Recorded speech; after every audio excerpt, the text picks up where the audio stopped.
Hello students, in last video I have explained you functional structure of an organization.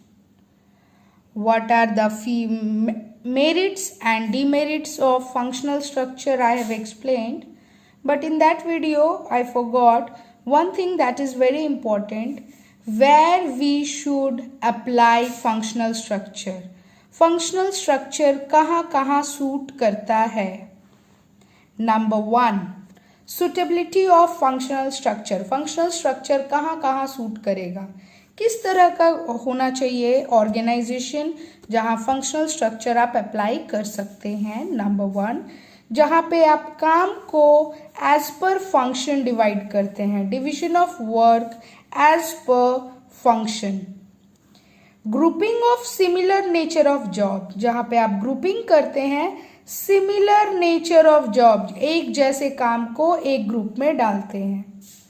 When single product are manufactured, या फिर जब आप कोई एक product manufacture करते हैं. Division of work as per function, grouping of similar nature of job, similar nature का जो जॉब है उसको एक ग्रुप में डालते हैं.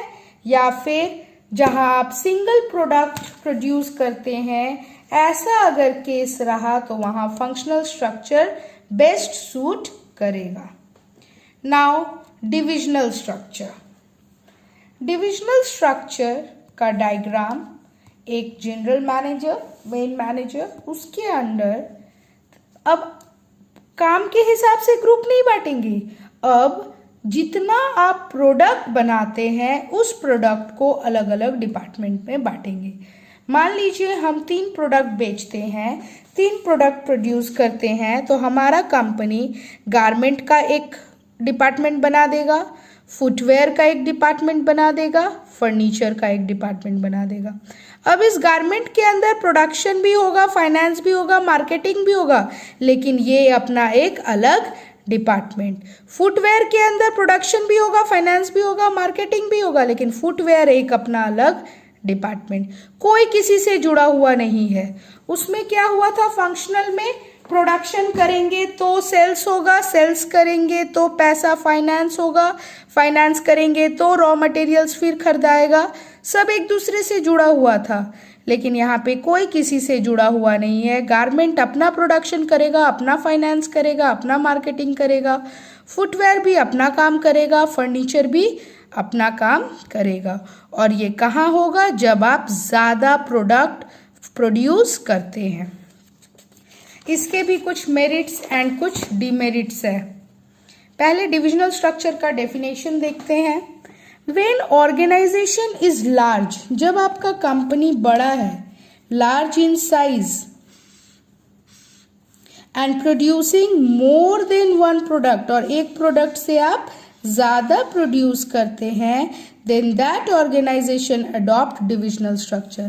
तब वैसा ऑर्गेनाइजेशन डिविजनल स्ट्रक्चर को अडॉप्ट करना चाहता है. In this structure, each product has different department.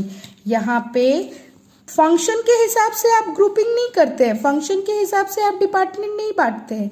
यहाँ पे आप प्रोडक्ट के हिसाब से डिफरेंट डिपार्टमेंट्स बनाते हैं. एडवांटेजेस. Product specialisation. फंक्शनल में क्या था? ऑक्यूपेशनल स्पेशलाइजेशन था, मतलब काम के हिसाब से स्पेशलाइजेशन होता था. यहाँ पे प्रोडक्ट के हिसाब से specialisation. Activities related to one product grouped under one department. जो एक्टिविटीज एक प्रोडक्ट से रिलेटेड है उसको एक डिपार्टमेंट में, फर्नीचर से रिलेटेड फर्नीचर डिपार्टमेंट में, गारमेंट से रिलेटेड चाहे वो छोटा बच्चा का गारमेंट हो, चाहे वो लेडीज का गारमेंट हो, वो गारमेंट से रिलेटेड है तो गारमेंट का एक department. Next point, fast decision making. Decision बहुत जल्दी ले लेते हैं. फंक्शनल में क्या था? हर डिपार्टमेंट एक दूसरे से इंटरलिंक था, इंटरडिपेंडेंट था, इसीलिए डिसीजन लेने से पहले सबसे पूछना पड़ता था, हर डिपार्टमेंट को कंसल्ट करना पड़ता था. लेकिन डिविजनल स्ट्रक्चर में हर डिपार्टमेंट अपना अलग इंडिपेंडेंट है, इसीलिए डिसीजन या कोई भी कम्युनिकेशन इजीली हो जाता है। Much faster in decision making as no departments are interlinked, क्योंकि कोई डिपार्टमेंट एक दूसरे से जुड़ा हुआ नहीं है। अकाउंटेबिलिटी, जवाबदेही, यहाँ पे जवाबदेही लेना बहुत इजी है। फॉर एग्जाम्पल 3 डिपार्टमेंट था, तीनों से मैंने 20% प्रॉफिट मांगा। गारमेंट डिपार्टमेंट में 20% प्रॉफिट नहीं हुआ तो गारमेंट डिपार्टमेंट किसी और डिपार्टमेंट को ब्लेम नहीं कर सकता है, क्योंकि हर डिपार्टमेंट अलग है। फंक्शनल में क्या था, प्रोडक्शन ने सेल्स पे ब्लेम किया, सेल्स ने परचेज पे ब्लेम किया, सब एक दूसरे पे ब्लेम करता था। क्यों? क्योंकि वो इंटरलिंक्ड था। लेकिन यहाँ पे सब इंडिविजुअली काम करते हैं अपना अलग अलग, इसीलिए यहाँ पे अगर कोई गलती करते हैं तो वो इजीली पकड़ा जाता है, इजीली कैन बी असेस्ड, उनके गलती को आराम से पकड़ लेंगे। फ्लेक्सिबिलिटी, फ्लेक्सिबल है, क्यों? क्योंकि डिसीजन मेकिंग स्पीडली हो जाता है। और यहाँ का एक और मेन है जो फ्लेक्सिबिलिटी का रीज़न, वो ये है, यहाँ पे कोई भी आदमी अगर किसी डिपार्टमेंट में आता है, मान लीजिए कोई वर्कर आया, वो गारमेंट डिपार्टमेंट में आया, तो उसको ये सब का ट्रेनिंग लेना पड़ता है, प्रोडक्शन का भी, फाइनेंस का भी, मार्केटिंग का भी, मतलब वो सारा काम जानता है। तो किसी में भी प्रॉब्लम हो तो इजीली वो कहीं पे भी जा सकता है, कहीं पे भी काम संभाल सकता है। लेकिन फंक्शनल में क्या होता था, सिर्फ वो एक काम जानता था। प्रोडक्शन में आया तो सिर्फ प्रोडक्शन का काम जानेगा, बाकी को नहीं देख पाएगा, इसीलिए ये इनफ्लेक्सिबल था। लेकिन डिविजनल में वो फ्लेक्सिबल हो गया, क्योंकि एक तो डिसीजन मेकिंग फास्टर है और प्लस कोई भी एम्प्लॉय आएगा तो वो एक साथ अपने डिपार्टमेंट का सारा काम संभाल पाएगा। अब मेरिट्स है तो कुछ डिमेरिट्स भी है। Demerits, what are the disadvantages? More resources required. Why more resources are required? As there are various departments, अलग अलग डिपार्टमेंट, इनको भी सामान चाहिए, इनको भी रॉ मटेरियल्स चाहिए, इनको भी रॉ मटेरियल्स चाहिए, इनको भी प्रोडक्शन के लिए मशीन चाहिए, इनको भी प्रोडक्शन के लिए मशीन चाहिए, इनको भी प्रोडक्शन के लिए मशीन चाहिए, इनको भी लेबर चाहिए, इनको भी लेबर चाहिए, इनको भी लेबर चाहिए। मतलब रिसोर्सेज का ज्यादा जरूरत, मोर रिसोर्सेज रिक्वायर्ड, ज्यादा रिसोर्सेज जरूरत पड़ता है। प्रोडक्ट फोकस डिपार्टमेंट सिर्फ अपने प्रोडक्ट को ही फोकस करता है, बाकी और किसी प्रोडक्ट का कोई इंटरफेरेंस नहीं करता है। अपना डिपार्टमेंट में 20% 100% प्रॉफिट हो जाए खुश, बाकी डिपार्टमेंट से कोई मतलब नहीं है। कन्फ्लिक्ट, जब रिसोर्सेज का एलोकेशन होता है, मान लीजिए लेबर हम एलोकेट कर रहे हैं, लेबर बांट रहे हैं, किसी को 10 दिए, किसी को 15 लेबर दिए, तो दूसरा डिपार्टमेंट कन्फ्लिक्ट झगड़ा करेगा कि क्यों मुझे कम मिला, उसे ज्यादा मिला। इंक्रीज इन कॉस्ट, खर्चा भी बढ़ जाता है।